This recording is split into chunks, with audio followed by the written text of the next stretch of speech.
Welcome back to the O&G StrikeZone. Losing my voice here, Kay. I hear you. All that screaming I was doing on my game Monday night. Well, I tell you, I screamed too much this year. It's almost over, but whew, Jesus. Coming up shortly, we had Coach Shouppe. I saw him in the background, so I think maybe he had to reset, and he will be coming on very shortly. At the top of hour 2, we'll talk to Coach G, Coach Garfield Ellenwood, talk about track, which is the season is coming up. The indoor season is coming up right there in Birmingham. And then at the bottom of hour 2, our VP AD Suggs is going to be joining us. But without further ado, let's bring in our head coach of our FAMU baseball team, friend of the program, Coach Shouppe. Coach, how you doing? Yeah, Brian. How's everybody doing? How's it going, Coach? We're good, Kelvin. Coach. How you, man? You're looking good, Coach. Well. Y'all need to get me on early. we tried. This isn't early. This isn't early. Woo! We appreciate you making time for us, Coach. Glad to be here. We caught up with you at the end of fall ball back in, I think it was November when we last talked. And here we are a couple of weeks away from the start of the 2025 season. You're still excited this time of the year. You still have the juices. It's still exciting time this time of year for you. And when it's not, it's time to let somebody else have it and turn it over. So it's just, how baseball's, any sport. And again, Coach Crary, when he was talking, you could hear the excitement in his voice with the season. They're pretty much into it now with conference play and all. But man, we work with college kids. We have the best job in the world. If we're not excited, then we're doing our kids an injustice, and we need to turn it over to somebody else. So this is, gosh, I don't even know how many years for me, 12 maybe here at FAMU. And every year, has different challenges. This one is certainly a challenge with all the youth that we have or inexperience that we have. But man, we're excited and ready to go. It's the weather's been great, other than last week, with all the snow. We weren't able to start practice till Friday, and by Friday the snow had melted. We were able to get on our field and hold a full practice. So it's been 5 days now of pretty good baseball weather. This whole week it's supposed to be in the 70s. So yeah, we can't complain. We don't have a long enough preseason with all the youth we have this year. We lost 6 of our top 7 hitters off of last year's club. 44 of the 60 home runs we hit are graduated or moved on. So the last 2 years we've been pretty good. And I knew going into it, when we spoke before those 2 seasons, I was excited. I knew that we had a chance to compete for a SWAC championship. This year, I don't know, man. There's so many guys that could be the difference in a good season and in a great season. It's just according to how these guys mature. As I said, we're young, but we're also, we have some guys that've been in the program a while, but they're inexperienced. And those are the guys that are going to have to step up for us to be competitive and have a chance to win a SWAC championship this year. Excited, certainly excited. A lot of question marks. That makes it fun, actually, as a coach sometimes. This time last year, the whole coaching staff, we were just, let's get the season started, man. We know what our lineup's going to be. We still have some question marks about our lineup in terms of who's going to win those jobs. And that makes it more excited. And, we're in no hurry for the season to start because practice is very intense. There are guys competing for jobs and a lot of new faces. As I said, a lot of inexperience. There's also a lot of youth, but there's some talent. We just got to see how we can develop those talent, how quick they're going to, become acclimated to the college game. Nice. Go ahead, Kelvin. Did I lose you, Kelvin? I think I may have lost. Hold on, there he is. Hey, we're gonna talk about your jersey, Brian. I heard you talk about when you're talking basketball. That's the old MEAC Russell jersey, isn't it? Yeah, there's the logo right there. That's the first jersey. That's the first jersey we designed when I came here to FAMU, actually. So that's got some sweet memories right there. Nice. Well, look, I'm happy what number you rocking? To it. 5-0 for as old as I am. 5-0 right there. I don't know. Look, Kelvin picked this jersey out. I don't know if he was sending me a subliminal message or what, or it just worked that way. I don't really know, but it works. It works. Go ahead, Kelvin. Coach, you mentioned about the production you lost in terms of, your power, and you got a lot of new faces. Talk about your pitching staff, because you got a returning all SWAC player of the year, and you got some guys that you brought in, plus some guys who returning. So kind of talk about what you think about your pitching. Well, first of all, Kelvin, as I always say to you, privately, man, you've always supported me when I first took this job at FAMU, and you've always been a fan. And I just want to say I always have appreciated that. I just remember you and Swain used to always, got to know me early and have been friends throughout the career that I've had at FAMU. So certainly always good to be on the radio with you, and I appreciate you, man. Just wanted you to know that. Yeah, we got Caleb Granger returning, the SWAC pitcher of the year. You're welcome, and I mean that. So it's going to be hard to replicate what he did last year. He had such a dynamic season, Veets before him, and he just kind of made that transition of no more Hunter Veets in our rotation to come in and just solve our problem as our number one pitcher. He'll do the same. He pitched this summer some, so he took most of the fall off. He is getting himself back in shape, and he'll be ready to go on, Friday night, the first game, Valentine's Day, February 14th, when we play at home against East Tennessee State. But our number two guys, Carson Kelly, if he can get the academic situation straight, he'll be out there as well. There are a lot of question marks with the pitching staff. Cody Williams, a guy that led us in appearances or close to leading us in appearance last year, will be our closer. Those are the three things we know. Those three guys will be pitching a lot of baseball for us. From there's a lot of question marks, and health plays a lot into it. I was just making some notes when I was waiting to get on the air, and I count from last year 1, 2, 3, or this year's roster 4, 5, 6, 7, 8, 9. We have 10 guys that have been on and off the injured list for pitchers. Luckily, we brought in about 20 guys, so including the guys that were returning. So there are a lot of key. I said that earlier about the position players. There are a lot of guys that, if they have a good year, like I think they're capable of having offensively, then I think we're going to be okay and have a chance. Same thing can be said probably twofold for the pitching staff. There's just so many question marks there. Health is played. We may be a different looking pitching staff at the halfway point than we are at the beginning of the season, as guys slowly get themselves into pitching shape because of injuries, because of surgeries, because of, other things that have occurred. But that's okay. Once we got 3 weeks till we get in, or 4 weeks till we get into conference play. So that's when we really need to figure this thing out and see. We really need to start seeing some guys become healthy at that point. There's enough. There's enough arms there. I think the biggest surprise, won't say a surprise, but, there's a high school kid named Garrett Workman that's really thrown well through in the fall for us. And, from North Florida Christian, we got a lot of Tallahassee kids, by the way, or area kids. And that makes it fun because the parents come out and they're vested into the program because of that.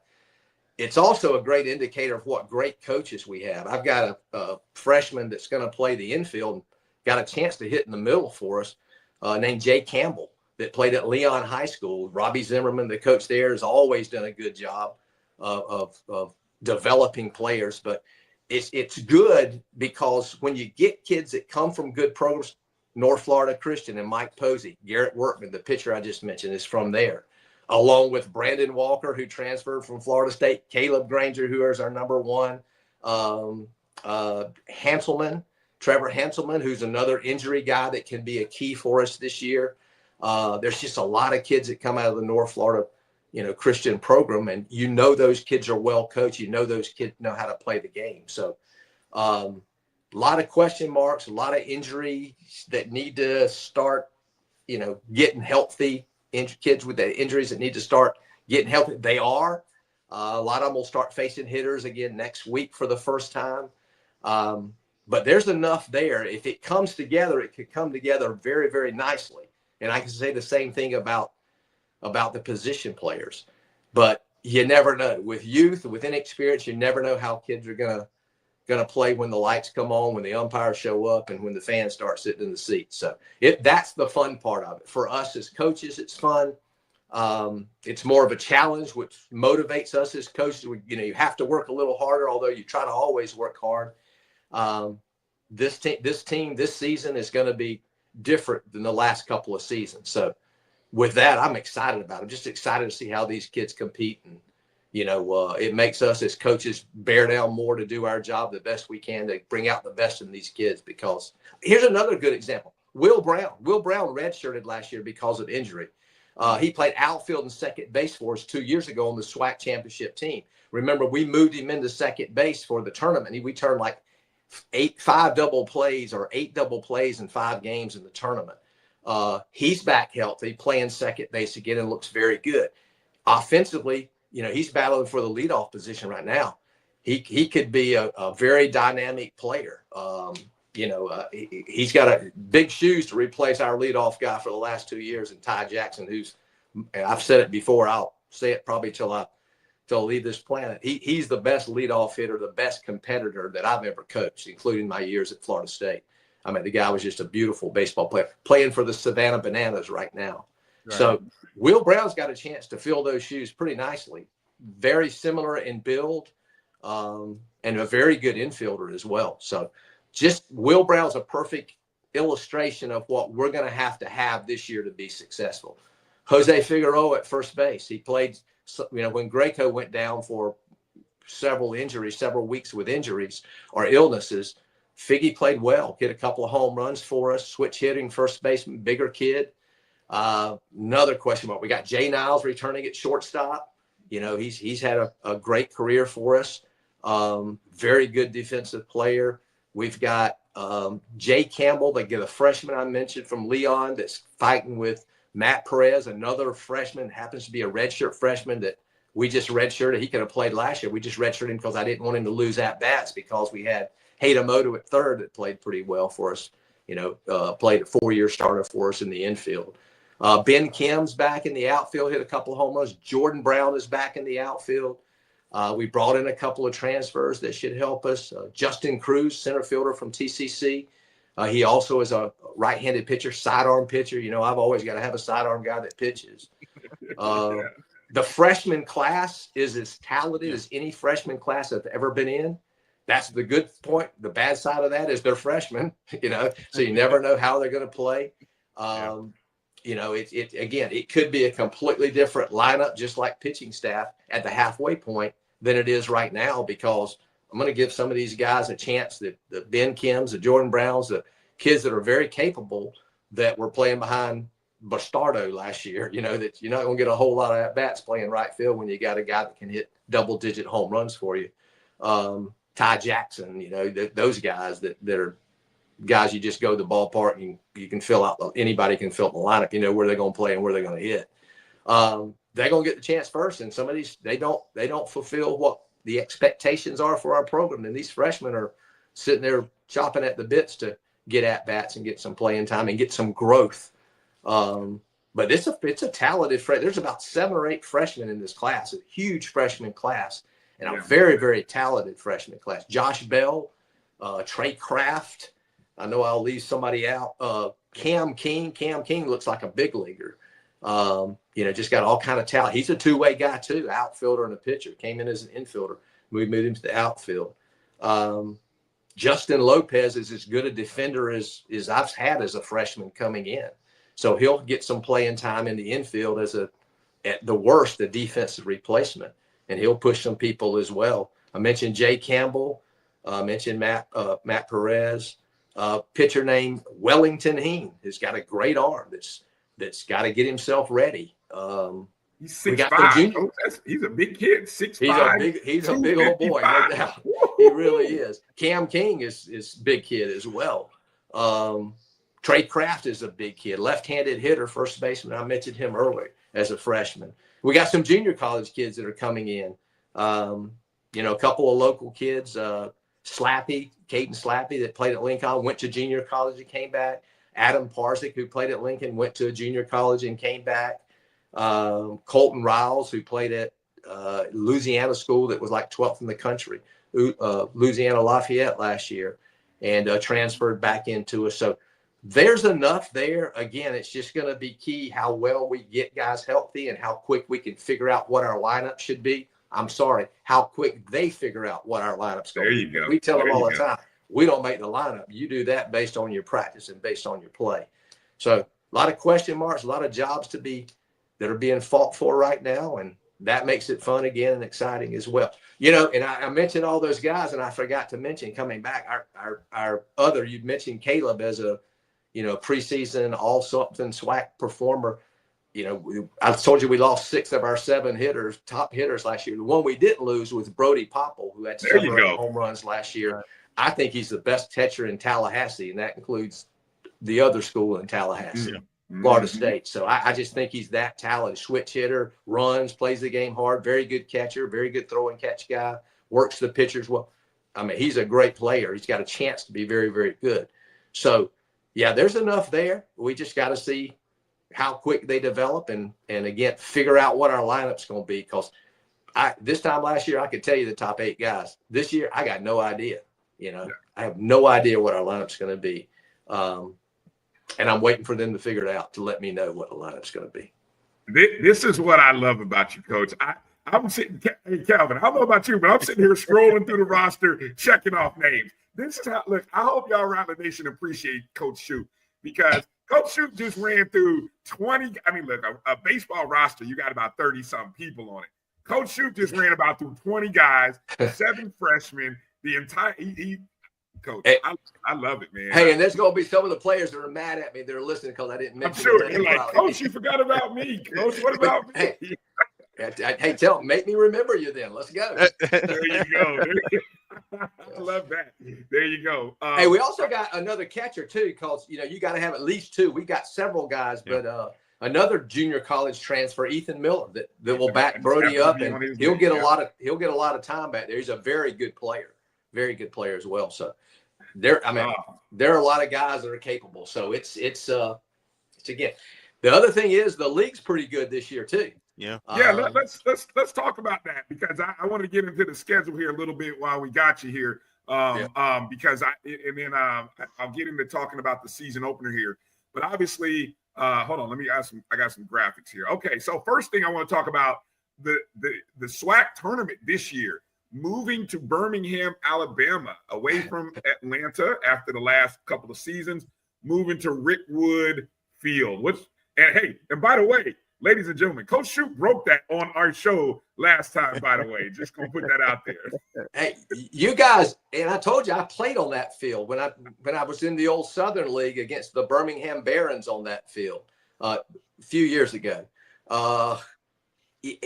And you also know that Major League Baseball came in and they had a tribute to the old Negro Leagues there that they played a national televised game. I don't remember the 2 teams that played it. And they put $1 million into that facility.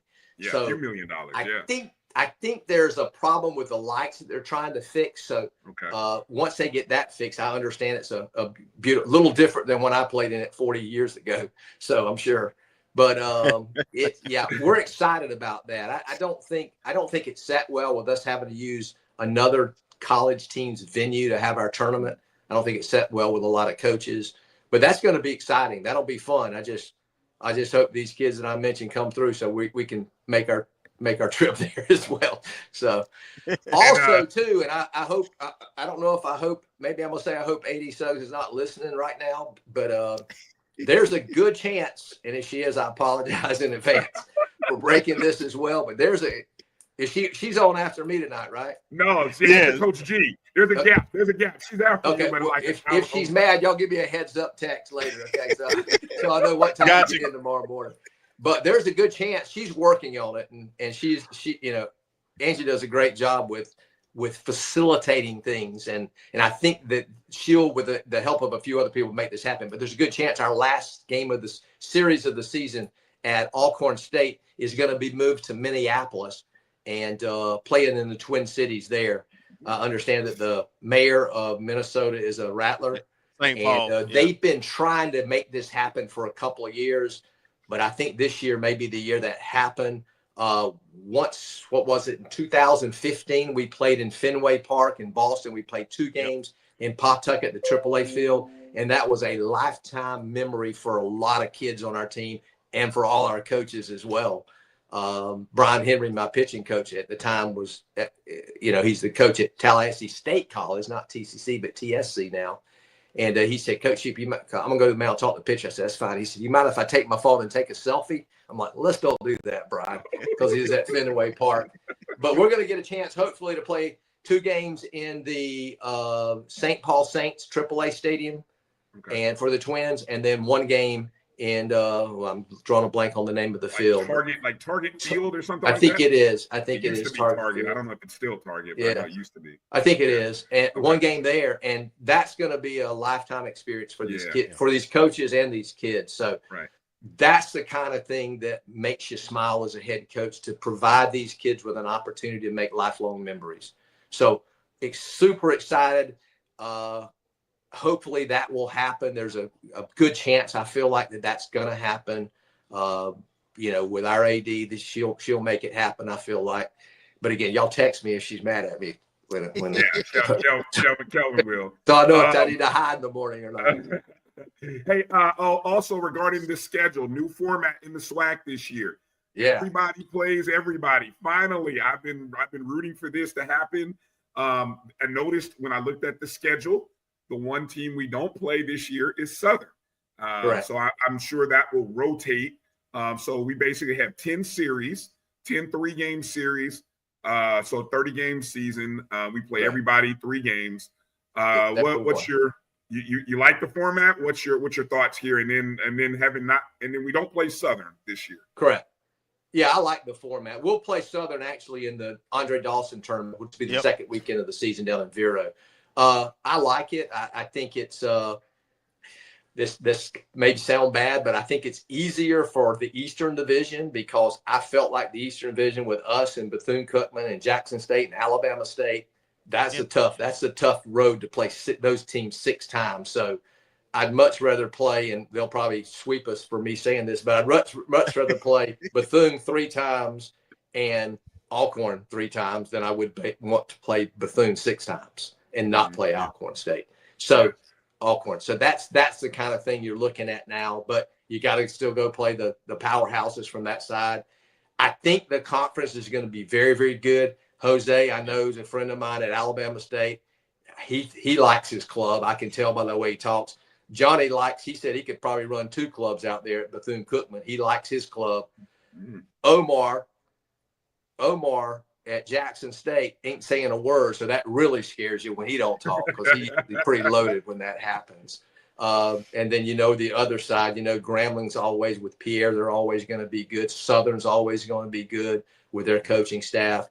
Some of the other teams that we ain't ever played, we played Texas Southern a couple of times, but had never played we did when Brett was at Alcorn. We played them. So it'll be fun to see different venues and compete against different guys. And again, anytime I can only have to play Alabama State 3 times instead of 6, Jackson State 3 times instead of 6, Bethune 3 times instead of 6, I'll take my chances on the other side or with anybody else. So I like it. I like the format for it. Still you got to fight. You're going to have to fight every game. It's SWAC baseball, and it's very good baseball. So excited about that. Excited to travel some different venues and see some different, areas. It should be exciting. It should be fun. Right.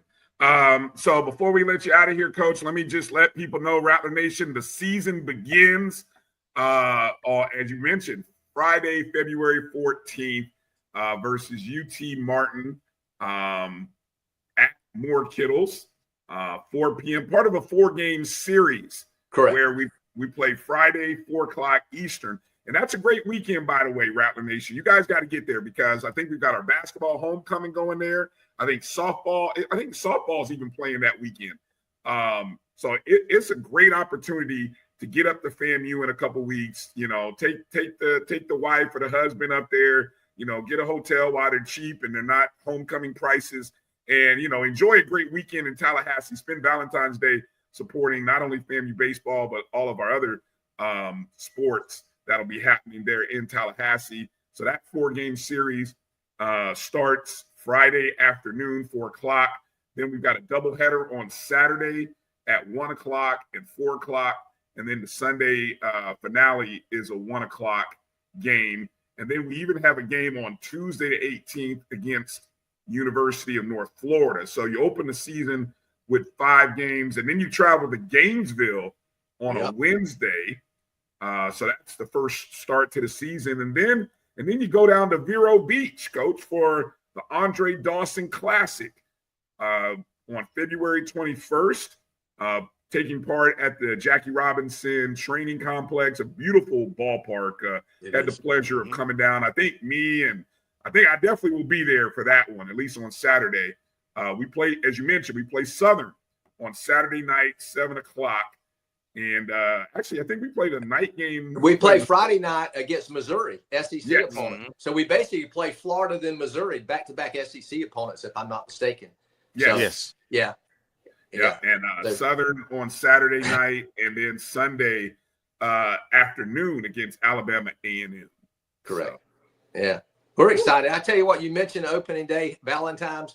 So I tell you what we'll do. We'll everybody that shows up on Valentine's Day for the first game, we'll give them free season tickets. How about that? Hey, you get that approved too, Coach? I mean, look. Free season tickets. Anybody shows up on Valentine's Day. Coach, that's beautiful. I love that's that. Good. That's good. What you did there, Coach. That's what you did there. Coach, hey, well, again, Coach, man, it's always a pleasure having you on the show. And we look forward to getting to know the team. We look forward to talking to some of the guys and really get a chance to see these faces. You know, we've gotten used to some names over the last couple of seasons, so it'll be fun to kind of get to know the returners again, but also definitely a lot of new faces that will be the future of FAMU baseball for years to come. Any last words here, Coach, before we close out with you and head to break? No, I just want to say thanks to you guys. Thanks to our fans. Hopefully everybody show up and support, as Coach Carey said earlier, support FAMU athletics, please. Our players deserve it. Our players need it. Our programs need it without question. Appreciate you guys for not only what you do for us in baseball and making it visible and talking baseball a little bit for all the sports that you cover at FAMU. So we're certainly appreciative to you guys for the job you do. Appreciate it. All right. Thank you, Coach. Thank you. Thanks, program, guys. Coach Jamey Shouppe. Make sure you guys check out the baseball season, and we look forward to talking more baseball here in the upcoming weeks. God bless. Take care, Coach. Thank you, man. Appreciate it.